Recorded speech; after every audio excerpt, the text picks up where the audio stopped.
గోపాలపట్నం ప్రతి సోమవారం జరుగు స్పందన కార్యక్రమంలో భాగంగా వేపగుంట జోన్ 8 జోనల్ కమిషనర్ కార్యాలయంలో స్పందన కార్యక్రమం నిర్వహించారు. గోపాలపట్నం ప్రతి సోమవారం జరుగు స్పందన కార్యక్రమంలో భాగంగా వేపగుంట జోన్ 8 జోనల్ కమిషనర్ కార్యాలయంలో స్పందన కార్యక్రమం నిర్వహించారు. ఈ కార్యక్రమానికి ప్రజలు అధిక సంఖ్యలో పాల్గొని తమ సమస్యలను జోనల్ కమిషనర్ హేమావతికి తెలియజేశారు. స్పందనలో అధికంగా వచ్చే సమస్యలు అక్రమ నిర్మాణాలు, తాగునీటి సమస్య, వీధి రోడ్ల ఆక్రమణ, డ్రైనేజ్ లీకేజీ పలు సమస్యలను కమిషనర్ దృష్టికి తీసుకువచ్చారు.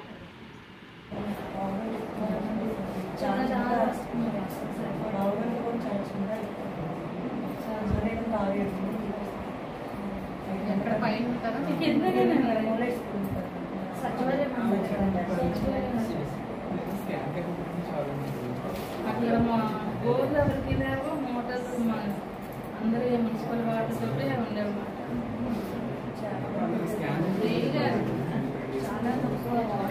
వాటర్ చాలా తక్కువ వస్తుంది అనేది కంప్లైంట్. అందరూ ట్యాప్ కనెక్షన్స్ మీద ఉన్నారు. పావు గంటే వస్తుంది. రోడ్డు పక్కనే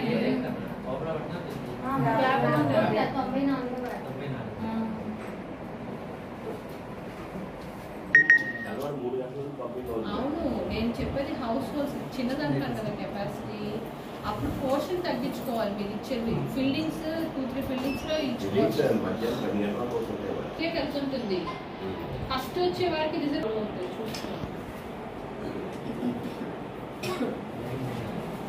సరే వస్తారు, విజిట్ చేసి చూస్తారు ఎలా అందరూ వచ్చాము. బయట ఏ కదా ఆయనే మన ఆఫీస్ ఇక్కడ జంక్షన్ ఆయన ఏ గారు వస్తారు. థ్యాంక్స్. అక్కడ కన్స్ట్రక్షన్ చేస్తున్నాను. అతను ఎవరో రాజధాని చనిపోయారు.